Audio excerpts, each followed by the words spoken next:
Welcome to the Rooted Book Discussion. We're taking some time each chapter to be able to sit down and discuss it amongst some friends, but not just amongst my friends, also with you. Whether you're by yourself or with a group of people, we want to take a chance just to kind of hear some stories and process together what we're learning and what the Lord's teaching us through each one of these chapters. Thanks for hanging out with us. All right, guys, so here's what's been going on so far in the book. First 6 chapters is the process, and again, the backdrop of David's early life is what we're looking at. The Lord, planted a seed in his life pre-teen, but it took a process to develop roots in his life. And then we're talking about there's 3 soils in the early life of David where God planted him to develop those roots. And again, this is all based around the process that these are the hidden places where God develops us. So we know the secret place, that prayer and field, but there's other secret places in our life. There's other hidden places. This second soil is serving. So if you look at the life of David, he had him in the field, but he also put him where he had to learn to serve. He had to learn to serve Saul. He had to be in a place of serving, and it was really there that the Lord developed his life. And this chapter, An Unlikely Marriage, is really around the fact that God calls all of us to greatness. There's greatness inside of us. He really calls us to change the world and lead and do all that. But as we embrace that call to greatness, we can't leave behind the call to serve. And that's the marriage. It's that when we marry those two things together, and we see that in the life of Jesus, that he was king, he was Messiah, but he was on his hands and knees with a towel and a bowl, washing people's feet, consistently reminding people, we don't lead like the Gentiles. If you want to be the greatest, you got to be the least. You got to be the slave. And for me, I can just tell you this, and I'll start the conversation out. I was on staff at a church for 18 years, and so, from when I was 19. So much of this process for me was just developed, and we'll talk about community and stuff, but I had to learn how to serve. I had to learn how to put other people's vision before mine. I had to learn how to be faithful. And it's very interesting because if you're a dreamer, if you're a visionary, if you've got a passion, if you've got a call, again, whether you're inside the church or outside the church, you just want to go for it. And then all of a sudden I'm like, wait, I gotta stop and actually serve your vision. And I gotta actually learn how to be faithful in this and lay my life down. And the Lord developed my root system in a massive way through learning how to serve. I mean, imagine David, who from a young age has been called to be king of Israel. Yes. I mean, he's got this massive dream and massive calling. And the man Samuel came and spoke it over him. Yeah. Right, exactly. The man of the day. And so he's had to carry that and then also serve the current king with this thing in his heart and in his mind, like, I'm going to be king someday. I'm called to be king, but right now I'm going to serve the vision of this king, and I'm going to submit my life to this king. Yes. Service really develops your character. Yeah, they say, gifts are free, but character is expensive. That's exactly right. So true. It really costs you something to develop your character, and serving is one of the ways of doing it. Like a parent, God's the ultimate parent, and Jesus served and served and served, and when you're in love, you serve. Yeah. And just building that character. We were just teasing on the break about my daughter having loads and loads of laundry. She's never going to get any credit from that. No. Never going to get any credit for having loads of dishes. Nobody's saying thank you. Absolutely. But her character is being developed in that. Laundry. Yeah. Which we don't want to skip. We can look and say, hey, that's crucial, but it is in learning how to serve. It is in learning how to lay your life down for others. Yeah.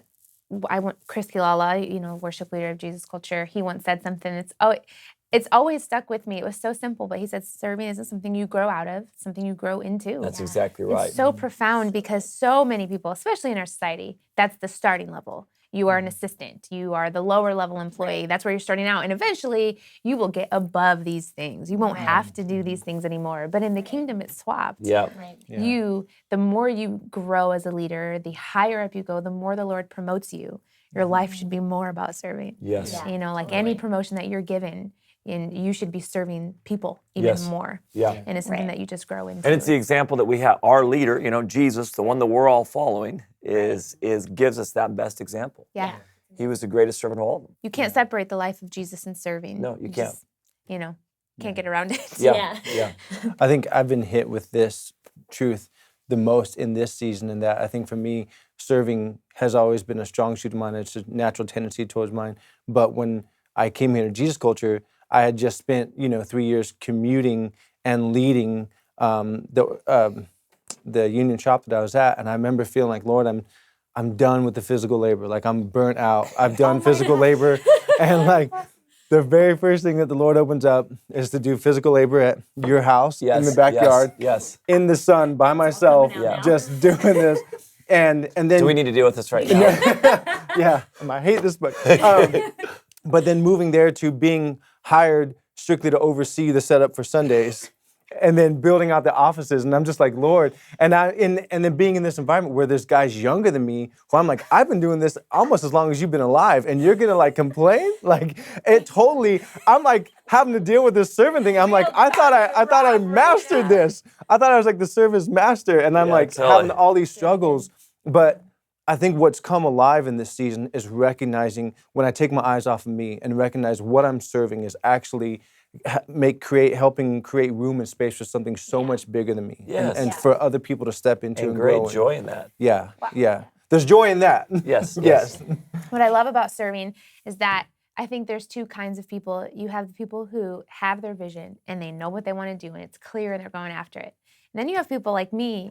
When I was 18, I didn't know what I wanted to do. I kind of, I just didn't have a clear vision for my life. I felt so confused. And around that age, I heard someone say, well, if you don't have your own vision, because that was the big question, like you said, we're always asked, what are you going to do? What do you want to do? Totally. So my husband has this clear vision. He knows exactly what he wants to do. He wants to be a bookkeeper. He's got goals. Yeah. Everyone does. He's got goals. And I'm like, I don't know what I want to do. I'm visionless, and somebody said, well, if you don't have your own vision, you serve someone else's. Yeah.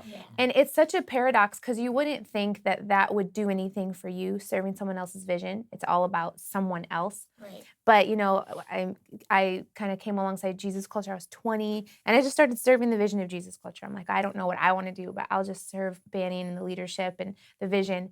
And through that process, I have developed my own vision for my own life that is so unique to exactly what is in my heart and what I want. I feel focused. I have such clarity. But that only came, I'm convinced, from me laying down my life and serving another vision. And then what the Lord did in me was awaken myself to what he had for me, that I wasn't getting anywhere on my own, Yeah.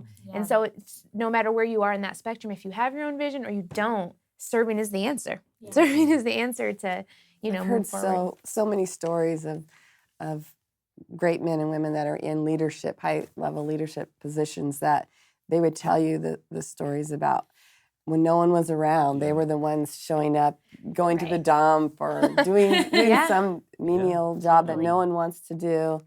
And now it was just part of their process. And it's where the Lord finds out, oh, I can trust you. Yep. Wow. Oh, you'll be faithful with the little things, therefore I can entrust you with more. Yeah. And it's in those, and again, it's the secret places. Those are the hidden places, like nobody saw them doing that. Yeah. But the Lord did. I think we have to talk about too your heart in serving. Yeah. I think a lot of people struggle with burnout. In serving. Yeah. And I think the main reason why people struggle with burnout is because of the condition of their heart as they serve. Yeah. You talk about in your book, like, we don't serve to be noticed by people or to be thanked by people. We serve because God asked us to do it. And we get what we need from him and not from others. And so I think that's something we have to address. Like, if you're feeling burnt out, you got to do a heart check. Yes. Yeah. It's interesting because this is you begin to, part of where you get developed is it really does line up your priorities. Right. What am I doing this for? Yeah. Am I doing this for me? Am I doing this for my vision? Am I doing this so that I can be known or whatever it is? Or am I doing this because I just want to be faithful and give you a gift? Yeah. So, when you're setting up chairs and nobody sees you, the ability, this is where you get developed, the ability to say, I'm actually doing this as a gift to you. Like, this is my gift to you, even if nobody comes and says thanks or sees me. And I'm just telling you, that's where roots just start going deeper. That's where roots just start going down. Yeah. And then the level of maturity comes where I think, Sherry, I think you would agree with me. As you get older, as you get more mature, you're able to go like, one of the greatest joys in life is not being on stage, but actually serving somebody else doing that, seeing somebody else excel, seeing somebody else's vision happen. There's great joy in this thing, not just going after mine, but actually coming alongside other people. Your idea of greatness changes. It really does. It's like, oh, greatness isn't actually for me. It's for someone else. No, it really does. Do you guys have experience walking with leaders who skip that process? Yeah, I think that phrase, They call them out. your gifts will get you in the room, but your character keeps you there. Yeah. I think that happens with people that skip serving, as they're gifted, they're anointed, they get out there, they're pushed forward, but they skip the steps of character development, and that's what really keeps you in the front and keeps you as a leader. And nobody wants to be this, and I would never really judge somebody's heart on this, but there are times you get around people and you're like, oh, it's about you. Oh, it becomes this is about you. Yeah. This is about whatever you're doing or whatever and I think at some level, it's not okay, but you're kind of expect a little bit when you're younger, but as you get older, you're like, that seems odd. Right. You know what I'm saying? That seems odd. And so I think for me, the Lord being able to develop you where it's not about you. Yeah. I would even say this, it's not about others. We talk about this in the book. It's not about others, it's about him. But ultimately, as you love him, he says, you got to be about others. Yeah. Like if you want to love me, you got to love other people really well. And some of the most life-giving people I've ever been around, you get around them, some of the biggest names you would know, you get around them and like, wow, you really are about other people. Yeah. You want to love God well, and you just want to pour yourself over the people. It's really profound and life-giving. So I love this soil. All right, guys, thanks for joining us and hanging out. Just really encourage you, take some time and go, where am I serving? Where am I laying down my life for others?